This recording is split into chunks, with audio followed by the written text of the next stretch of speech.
That was way more of a project than it should have been. So, got the seat off. The seat bolts, which are that hole and that smaller one there, I had to cut.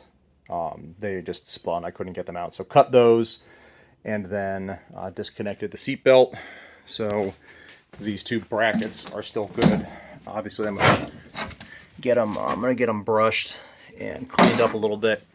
But that all came out in one piece. I'm going to reuse that.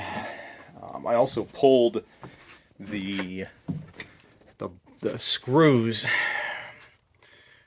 from this sort of plinth here, only to find it wouldn't move because it's been welded in place. So, same thing on the other side.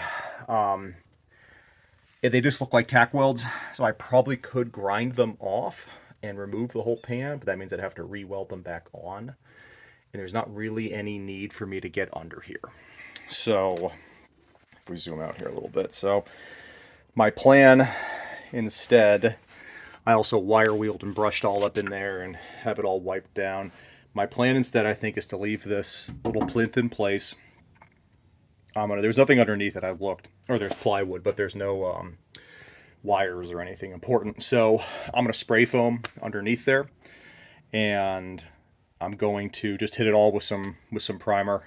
And then just reuse this whole plinth. And then proceed with finishing out the rest of the floor. I did pull this out. There's a couple big blower motors in there. And obviously a big radiator comes off of those hoses. As well as the hoses that go out there. I'm not 100% sure how I want to deal with that just yet. So for the moment, I'm just going to fix this up. Then sort of get everything cleaned back a little bit. The whole thing's a mess right now. Get it all cleaned back and see if I want to remove this big black console section as well and finish the floor underneath there or not.